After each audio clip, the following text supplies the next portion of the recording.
அதாவது அவர் தலையில் ஏறி இருந்த கேது இப்போ கொஞ்சம் அப்படி கீழே போயிட்டார்.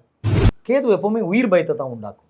ரெண்டாவது கேது வந்து மிகப்பெரிய அந்த அசிடிட்டி பிரச்சனை கொடுத்துருக்கும். 6ஆம் இடத்துல யோகன்றதுல 6ஆம் இடத்துல எதிரிகளை வெல்லக்கூடிய தன்மை இருக்கும். இந்த 18ஆம் இந்த மே மாதம் 18க்கு பிறகு பார்த்தீங்கன்னா ஃபுல் பவரில் இந்த சட்ட சிக்கல் இந்த கவர்மெண்ட் சம்பந்தமான விஷயங்களுக்கு எல்லாமே ஒரு தெளிவு கிடைச்சிருக்கும். அதான் அந்த ஜனனகால ஜாதகத்தில் வெற்றி கிடைக்கும். ஜனனகால ஜாதகத்தில் யோகாதிபதி தசையோ தசா புத்திகளோ நல்லா வந்து ராகு அவனுக்கு நல்ல பாசிட்டிவாக இருந்தால் அடுத்து கன்னிக்கு போகலாம் சார். கன்னிக்கு ராசிக்கு ராகு கேது பயிற்சி இந்த வருஷம் எப்படி இருக்குன்னு இப்போது எல்லா பயிற்சியை போல தான் கன்னிக்கும் பயிற்சி ஆகுது. இப்போ ஜென்ம கேதுவிலிருந்து இப்போ விலகிட்டார். அதாவது அவர் தலையில் ஏறி இருந்த கேது இப்போ கொஞ்சம் அப்படி கீழே போயிட்டார். தலையில் ஏறி உட்காந்துருந்தார் ஜென்ம கேது.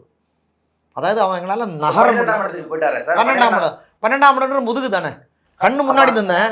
12ஆம் இடம்ன்றது பிறகு சைடு போயிடுச்சு. இப்போ அவங்களுக்கு நிம்மதியாக தூக்கம் வருமா சார்? தூக்கம் எல்லாம் வராது, கஷ்டம். 12ஆம் இடம்ன்றது போனாலே உங்களுக்கு அயனசயன மோட்சம் வந்துருச்சுல்ல, தூக்கம் இல்லை. 12ஆம் இடத்துல கேது இருந்தால் எப்படி தூக்கம் வரும்? நிம்மதி இருக்குமா? எப்படி நிம்மதி வரும்? ஆனால் ஒரு பயம் இருந்துச்சு இவ்வளோ நாள். கண்ணியில் உத்திரம் அஸ்தம் சித்திரை, அது குறிப்பாக அஸ்தம் நட்சத்திரத்தில் உள்ளவங்களுக்கு ஒரு பயம் இருந்திருக்கு. அந்த பயம் இப்போ ஒரு 50% குறைஞ்சிருக்கும். இந்த மாதம் 18ஆம் தேதி சாயந்தரம் 5 மணிக்கு மேலே பார்த்தீங்கன்னா ஒரு பயம் இருந்தால் அந்த பயம் வந்து இப்போவே கொஞ்சம் குறைய ஆரம்பிச்சிருக்கும். கடந்த ஒரு 1.5 மாதமாகவே இந்த கிரகம் வந்து எப்போவுமே சீக்கிரமாக கடந்து போகும். இந்த பாம்பு கிரகமாக இதில் சீக்கிரமாக கடந்து போயிடும். அந்த பயத்தினோட தன்மை குறைஞ்சிடும். ஏன்னா ஜென்மத்தில் உட்காரன்ற உன் தலையில் மேலே உட்காந்துருக்குறேன்னு அர்த்தம், உன் நெஞ்சில் உட்காந்துருக்குறேன்னு அர்த்தம். உனக்கு மிகப்பெரிய ஒரு பயத்தை, கேது என்பது ஒரு பயத்தை கொடுக்கும். கேது எப்போவுமே உயிர் பயத்தை தான் உண்டாக்கும். ரெண்டாவது கேது வந்து மிகப்பெரிய அந்த அசிடிட்டி பிரச்சனை கொடுத்துருக்கும். வயத்துக்கு கேஸ்ட்ரிக் பிரச்சனை கிளப்பி விட்டுரும். ஜீரண சக்திக்கு கோளாறை ஏற்படுத்தி விட்டுருக்கும். புளிப்பான உணவுகள் ரொம்ப பிடிச்சிருக்கும் இந்த கடந்த 1.5 வருஷமாக, குறிப்பாக அஸ்தம் நட்சத்திரத்துக்கு. ஏன்னா அஸ்தம் தானே வந்து இந்த உடல் சம்பந்தமான மன சம்பந்தமான ஒரு கிரகம். பிரச்சனை வந்து ரொம்ப அந்த லவ் மேட்டர்லாம் ரொம்ப சிக்கலாக இருந்தேன். கணவன் மனைவிக்குள்ள ரொம்ப சண்டை இருந்திருக்கும். ஹெல்த் இஷ்யூஸ் நிறைய இருந்திருக்கும். அதுக்கெல்லாம் ஒரு 50 விழுக்காடு இந்த டைமில் கண்டிப்பாக ரிலீஃப் இருந்திருக்கும். அதில் சந்தேகமே கிடையாது. சரிங்க சார். இப்போது 6ஆம் இடத்துல கேது இருந்தால் யோகம், 3, 6, 11 ராகு கேதுக்கள் இருந்தால் யோகம்னு சொல்கிறாங்களே சார். ஆமாம். இப்போ 6ஆம் இடத்துக்கு கன்னி ராசிக்கு 6ஆம் இடத்துல போய் இப்போ 6ஆம் இடத்துல யோகன்றதுல 6ஆம் இடத்துல எதிரிகளை வெல்லக்கூடிய தன்மை இருக்கும். அது கும்பராகுவுக்கும் ஒரு தனி சிறப்பு உண்டு. தனி சிறப்புன்றால இப்போது ஒரு 7ஆம் இடத்துல ராகு இருந்தாங்க இந்த இவ்வளோ நாள். இனி வரக்கூடிய ஒரு 1.5 வருஷத்தில் பார்த்தா 6ஆம் இடத்துக்கு போயிடும். அந்த 6ஆம் இடத்தினோட சிறப்பு என்னென்னா எதிரிகளை வெல்லக்கூடிய தன்மை. கும்பராகுன்னா தனி சிறப்பு உண்டு ராகுவுக்கு உள்ளதுலே. இப்போ துலாத்திலும் ராகு இருக்குது, சுவாதி மிதுனத்திலும் ராகு இருக்குது. ஆனால் கும்பத்தில் உள்ள ராகுக்கு மட்டும் ஒரு சிறப்புன்னு கேட்டால் காலச்சக்கரத்துக்கு 11ஆவது வீடு. இந்த காலச்சக்கரத்துக்கு 11ஆம் இடம்ன்றது சொல்லும்போது அந்த இடத்துல உள்ள ராகுக்கும் தனி சிறப்பு உண்டு. அது லாபஸ்தானம். அந்த இடத்துல ராகு வந்து முழு வீச்சில் வேலை செய்யும். அது குறிப்பாக குரு வீட்டில் இருக்குது. இப்போ வந்து ஃபுல் பவராக இருக்கும்.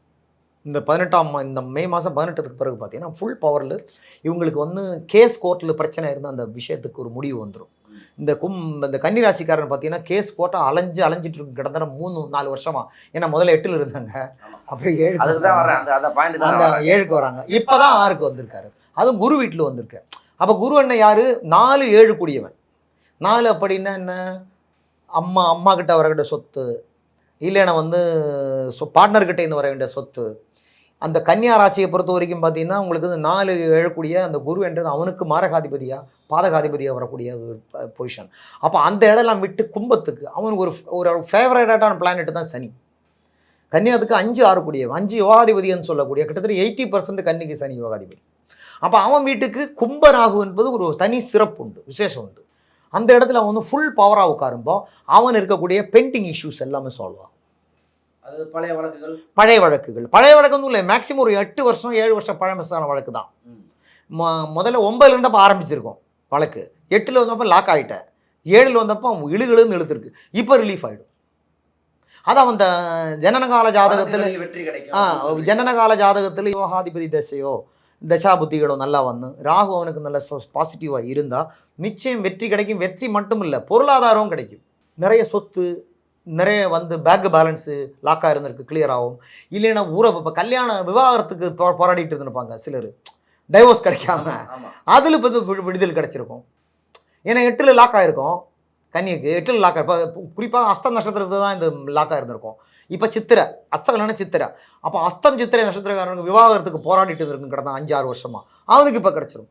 அவன் பொண்டாட்டியை வந்து சொல்லும், பரவாயில்லையே அவங்கள்ட்ட போராடி ஒன்றும் புண்ணியம் இல்லை, நீ போ பொழைச்சி போ அப்படின்னு சொல்லி ஒரு காம்பன்சேஷன் கொடுத்துட்டு போன்னு சொல்லிட்டு அவனை விடுதலை பண்ணி விட்டுரும். சரிங்க சார். இதெல்லாம் நடக்கும். இப்போ 12ஆம் இடத்துல கேது உட்கார்ந்துருக்காரு. 12ஆம் இடத்துல கேது என்னன்னா, இவ்வளவு நாள் பயந்துட்டு இருந்தேன்ல, இப்போ ஓட ஆரம்பிச்சிடும். எப்படி நிம்மதியான இடத்துல நிம்மதி ஸ்தானத்துல போய் அவர் படுத்துட்டாரு எப்படி? இல்லை இப்போ ஓட என்னன்னா, உனக்கு வந்து முன்னாடி பயத்தில் இருந்திருக்கு, இப்போ அந்த பயம் இறங்கிட்டானா. ஒரு மனுஷனுக்கு பயம் போனால் என்ன பண்ணுவான்? தைரியம் ஆயிடுவார், முயற்சியை எடுக்க ஆரம்பிச்சிடுவார். அப்போ வெளிநாடு பயணம் போகலாம். அப்போ வந்து கும்ப வீட்டில் இருக்கக்கூடிய ராகு, சிம்ம வீட்டில் இருக்கக்கூடிய கேது. சிம்மம்ன்றது காலச்சக்கரத்துக்கு 5ஆம் இடம். ப்ளஸ் அவனோட ஜனனகால ஜாதகத்தில் அந்த ஏதாவது யோக தசையோ, இப்போ ராகுதசையோ இல்லை சந்திரதசையோ இல்லை புததசையோ இல்லை சுக்கரதசையாக இருந்தால் வெளிநாடு பயணங்கள் ரொம்ப ஈஸியாக கிடைக்கும். வெளிநாட்டில் நிரந்தரமாக தங்கியிருக்கவங்களுக்கு அந்த ஜிசி சொல்கிறாங்களா சார், கிரீன் கார்டு? ஆமாம், அந்த மாதிரி அதுக்கான விஷயங்கள்லாம் இது எல்லாமே இதில் வந்துடும். இந்த சட்ட சிக்கல், இந்த கவர்மெண்ட் சம்பந்தமான விஷயங்களுக்கு எல்லாமே ஒரு தெளிவு கிடச்சிருப்போம். ஏன்னா கன்னியை பொறுத்த வரைக்கும் குறிப்பாக இந்த அஸ்தம் சித்திரை நட்சத்திரக்காரனுக்கு, ஏன்னா உத்தர நட்சத்திரத்தை பற்றி பெருசாக சொல்ல முடியாது. ஏன்னா அது வந்து அவருக்கு வந்து பெரிய பாதிப்பு இருப்பாது, இது மூலமாக பெரிய பெனிஃபிட் இருக்குன்னு சொல்ல முடியாது. ஏன்னா சூரியன் நட்சத்திரம், ராகு இது அவங்களால ரொம்ப இன்ஃப்ளூயன்ஸ் பண்ண முடியாது. கரெக்டாக இருந்தாலும் அவங்களுக்கும் பெனிஃபிட் இருக்கும். பொதுவாக கன்னிக்கு வந்து ராகு கெடுதல் பண்ண மாட்டாரு, நல்லதுதான் பண்ணுவார்னு சொல்லி சொல்கிறாங்க. அப்படிலாம் ஒன்றும் கிடையாது. இந்த கன்னி ராசிக்காரனை கூப்பிட்டு கேளுங்க, ஜென்ம கேது எப்படி இருந்துச்சு. கன்னி ராகு வந்து நல்லது பண்ணும். அதான் கன்னி ராசிக்காரன் குறிப்பாக அஸ்தம் சித்திரை நட்சத்திரக்காரன் கூப்பிட்டு கேளுங்க, எப்படி இருந்தப்பா உனக்கு அப்படின்னு. அவன் இப்போ புலம்ப ஆரம்பிச்சிடுவான், ஐயோ சார் நொந்து போயிட்டு அப்படின்வான். ஸோ அதெல்லாம் ஒன்றும் கிடையாது.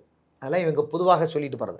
எந்த இடத்திலும் இந்த குறிப்பாக சில நட்சத்திரங்களை, சில ராசியில் சில குறிப்பிட்ட நட்சத்திரங்களை இந்த ராகு எதுக்கள் சம்மந்தப்படும், அவங்களுக்கான பாதிப்புகள் கண்டிப்பாக ஏற்படும். அது சந்தேகம். கண்டிப்பாக கன்னி ராசியை பொறுத்த வரைக்கும் இந்த ராகு இது பயிற்சி ரொம்ப சிறப்பாக தான் இருக்கும். அவனுக்கு ஒரு பெரிய வெற்றி கிடைக்கும்.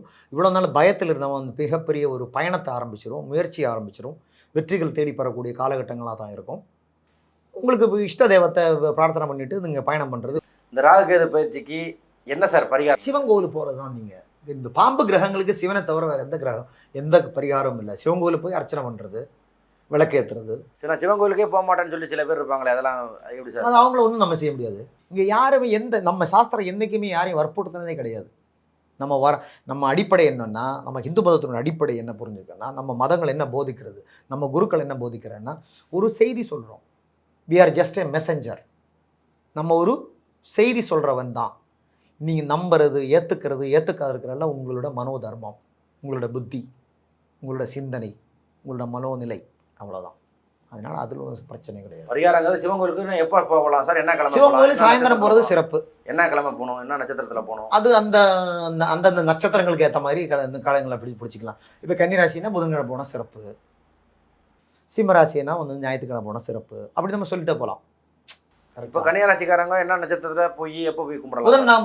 புதன்கிழமை போய் நீங்கள் உங்கள் நட்சத்திரத்தில், இல்லைன்னா உங்கள் அணிதினம், உதாரணத்துக்கு அஸ்தம் நட்சத்திரம்னு வச்சுங்க, புதன்கிழமை அஸ்தம் தினமோ அந்த நட்சத்திரத்தில் நீங்கள் போங்க.